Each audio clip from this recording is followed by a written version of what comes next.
अस्सलाम वालेकुम दोस्तों, वेलकम टू माय चैनल। दोस्तों आज की वीडियो में हम बात करने वाले हैं सिटी पैलेस के बारे में। दोस्तों आपको बताएंगे कि सिटी पैलेस का जोग्राफिया कैसा है और इसे किस तरह बनाया गया है और इसके जियोग्राफी हालात के बारे में आपको कंप्लीट इन्फॉर्मेशन देने वाले हैं। तो चलिए दोस्तों वीडियो को शुरू करते हैं बगैर किसी देरी के।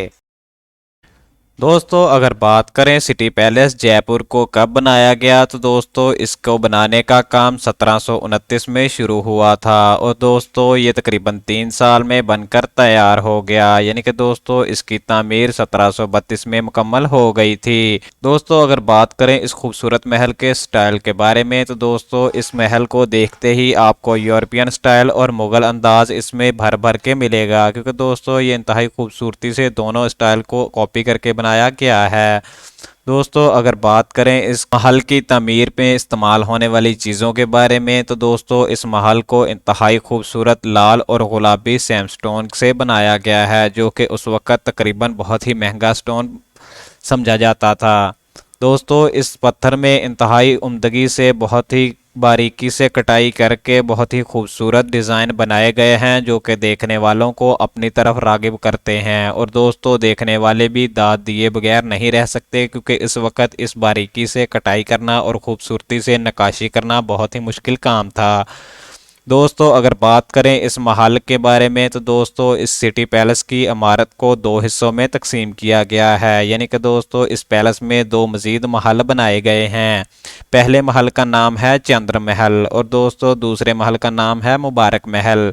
दोस्तों इस बड़ी सी इमारत में आपको अंदर दाखिल होने के लिए 3 दरवाजे मिलते हैं। पहले दरवाजे का नाम है वीरेंद्र पोल और दोस्तों दूसरे दरवाजे का नाम है उदय पोल, जबकि तीसरे दरवाजे का नाम है तिरुपति गेट। यहाँ पर दोस्तों आपको एक अमेजिंग न्यूज़ बताते चलें तो वीरेंद्र पोल और उदय पोल से ही सिर्फ आप दाखिल हो सकते हैं, जबकि तिरुपति गेट सिर्फ और सिर्फ शाही घराने के लिए है। उधर से सिर्फ शाही घराना आ जा सकता है और आप लोगों को सिर्फ और सिर्फ 2 दरवाजे मिलेंगे, जहां से आप अंदर दाखिल हो सकते हैं और बाहर आ सकते हैं।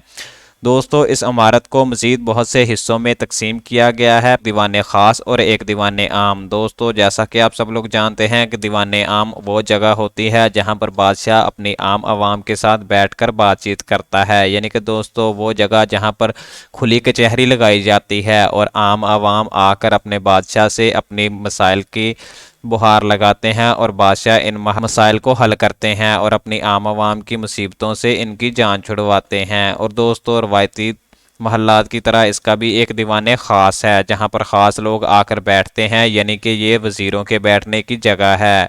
इसमें दोस्तों आम आवाम के जो भी शिकायत होती हैं वज़ीरों से बैठकर उसके बारे में डिस्कशन की जाती है कि इनको कैसे हल किया जाए। यानी कि दोस्तों वो जगह जहां पर काबीना बैठती है और बादशाह बैठकर मुल्क के अहम फैसले करते हैं, उस जगह को दीवाने ख़ास कहा जाता है। इसके अलावा दोस्तों इसका एक हिस्सा है भागी जाना और दोस्तों एक मंदिर भी बहुत ही खूबसूरती से बनाया गया है, जो कि भगवान कृष्ण को समर्पित कर दिया गया है और यहाँ पर सिर्फ और सिर्फ इन्हीं की इबादत होती है।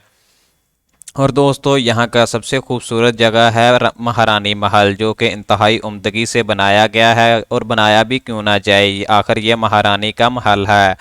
दोस्तों यहाँ पर आपको एक और अमेजिंग और इंटरेस्टिंग न्यूज़ बताते चलें कि इसको मुमताज़ बनाने वाली एक बहुत ही खूबसूरत चीज़ है चांदी के मर्तबान, जो कि इतने बड़े हैं कि इन्होंने वर्ल्ड गिनीज रिकॉर्ड बुक में अपना नाम दर्ज करवा लिया है कि ये चांदी के सबसे बड़े मर्तबान हैं, जो कि एक महल के ऊपर बनाए गए हैं।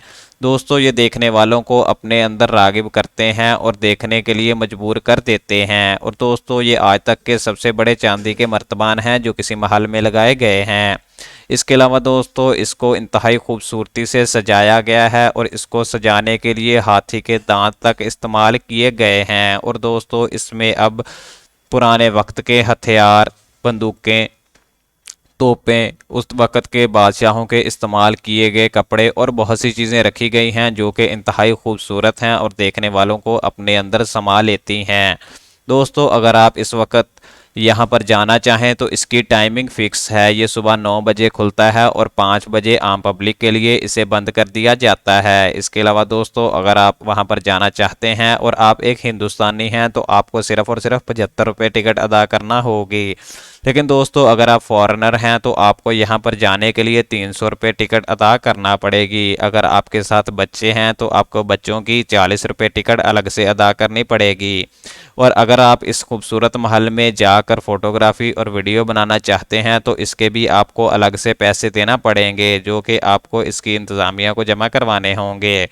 दोस्तों यहाँ पर आपको एक और अमेजिंग न्यूज़ बताते चलें तो अगर आप इस महल को प्राइवेट यूज़ करना चाहते हैं तो वो भी कर सकते हैं, क्योंकि दोस्तों यहाँ पर शाम 5 बजे से 7:30 बजे तक लाइटनिंग शोज़ भी किए जाते हैं, जो कि मुख्तलिफ़ किस्म के आप खुद भी करवा सकते हैं। तो दोस्तों ये थी आज की वीडियो पसंद आने की सूरत में वीडियो को लाइक करें और ऐसी मज़ीद इन्फॉर्मेटिव वीडियो देखने के लिए हमारे चैनल को सब्सक्राइब करें। Thank you for watching.